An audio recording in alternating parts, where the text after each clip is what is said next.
मुझे बहुत डर लग रहा है। हमने अपनी बेटी की विदाई कर तो दी, लेकिन आपको तो पता है ना, इस गांव से जो भी डोली उस जंगल से होकर गुजरती है, उसका क्या हाल होता है। हाँ, मैं भी यही सोच रहा हूँ कि पता नहीं मेरी बेटी मधु की डोली अपने ससुराल में सही सलामत पहुँच भी पाएगी या नहीं, क्योंकि वो जंगल नई नवेली दुल्हनों के लिए एक अभिशाप सा बनता जा रहा है। सुशीला और हरिशंकर आखिर क्यों डरे हुए थे? जहां उन्हें अपनी बेटी की डोली की विदाई करते हुए खुश होना चाहिए था, वो खुशी के बजाय सहमे हुए थे। आखिर क्या था उस जंगल का राज? क्यों वो जंगल दुल्हनों के लिए एक अभिशाप सा बना हुआ था? दोस्तों, ये कहानी है काशीपुर गांव की, जहां लोग खुशहाली से रहा करते थे। लेकिन वहीं गांव से थोड़ी दूर पर एक बहुत घना जंगल था, जहां एक चुड़ैल दुल्हन का साया था।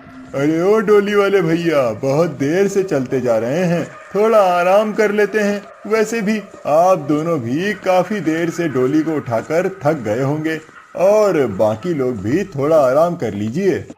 कहे तो आप सही रहे हैं, लेकिन ये बड़ा ही भयानक जंगल है। यहाँ डोली को नीचे रखना मुझे खतरे से खाली नहीं दिखता।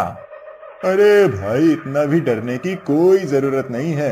आराम करो और जिसे हल्का होना है हो लो। ठीक है। लखन ये कहते हुए डोली को जमीन पर रख देता है और हल्का होने के लिए एक पेड़ की तरफ जाता है। वो अभी हल्का हो ही रहा था कि तभी एक डरावनी हंसी सभी को सुनाई देती है। अब वक्त आ गया है एक और ससुराल को तबाह करने का। चुड़ैल की इतनी डरावनी हंसी सुनकर सभी बाराती भय से घबरा जाते हैं और इधर उधर भाग रहे होते हैं। तभी मधु का दूल्हा बोलता है, कौन है? कौन है? सामने आओ। जब तेरी यही ख्वाहिश है तो ले, आ गई। ये कहते हुए वो चुड़ैल बारातियों के सामने आ जाती है। चुड़ैल, हम हमें छोड़ दो, हमें जाने दो। मुझसे ये गलती हो गई आपको बुलाकर। गलती हो गई है तो इसका हर्जाना तुझे ही भरना होगा। तुम्हें यहाँ से अपनी दुल्हन की डोली नहीं ले जानी चाहिए थी। ये कहते हुए वो चुड़ैल दुल्हन मधु की डोली को छोड़ सभी बारात को अपनी शक्तियों द्वारा गायब कर अपने साथ ले जाती है।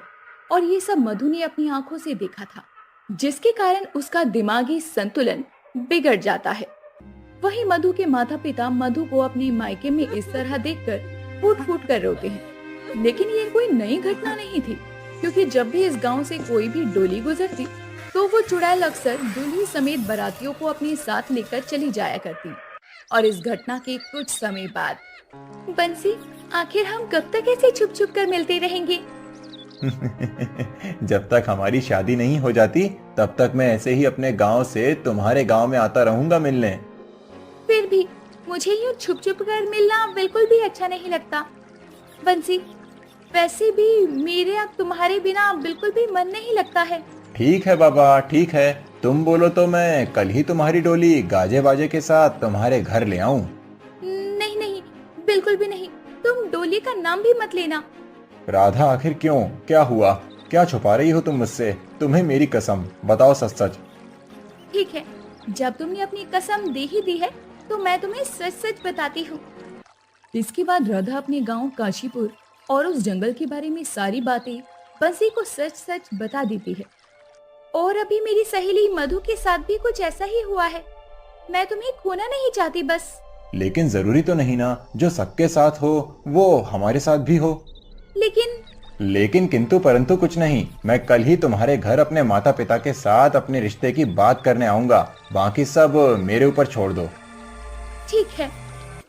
इसके बाद अगली सुबह बंसी अपने माता पिता को लेकर राधा के घर शादी की बात करने के लिए जाता है। अरे, हमें तो बंसी के लिए राधा बहुत पसंद है। हम जल्द से जल्द राधा को अपने घर की बहू बनाना चाहते हैं। ये तो बहुत अच्छी बात है बहन जी, हमें आपका बेटा भी बहुत ही पसंद आया। इस तरह बंसी के माता पिता अपने बेटे का रिश्ता तय करके घर से चले जाते हैं। वहीं राधा की माँ गीता घबराते हुए नरेश के पास आती है। अरे, मुझे तो बहुत घबराहट हो रही है जी। आपको तो पता है ना कि क्या अनहोनी हो सकती है हमारी बेटी के साथ। इतनी शुभ घड़ी में भी खुश होने का मन नहीं कर रहा है हमारा। शुभ शुभ बोलो गीता, तुम तो जानती हो हमारे गांव में लोग रिश्ते से क्यों कतराते हैं और बड़ी मुश्किल से एक अच्छा रिश्ता हमें मिला है।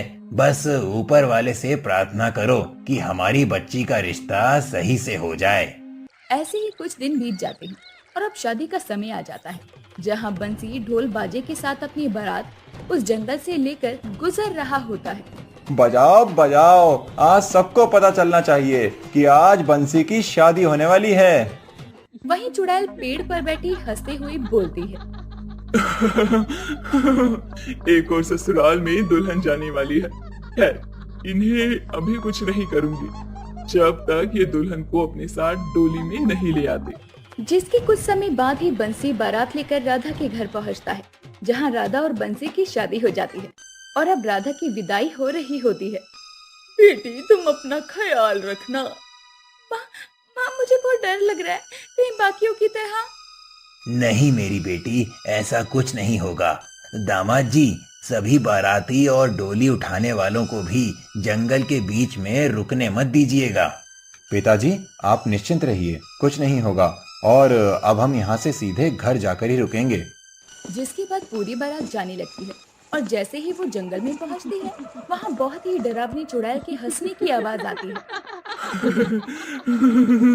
किसी का ससुराल नहीं बचेगा, मैं सबको मार दूंगी। सुनो बारातियों, कोई भी यहाँ नहीं रुकेगा, सब आगे चलते रहो। सभी बाराती अब चुपचाप से आगे बढ़ रहे थे कि तभी बारातियों के आगे चुड़ैल आकर खड़ी हो जाती है। कोई नहीं बचेगा, मैं हर एक दुल्हन के ससुराल वालों को अपने साथ ले जाकर मार दूंगी। ये कहते हुए चुड़ैल बंसी की तरफ बढ़ने लगती है। तभी वहाँ पर एक अघोरी चलते हुए बंसी के आगे आकर खड़ा हो जाता है। रुक जा चुड़ैल, रुक जा।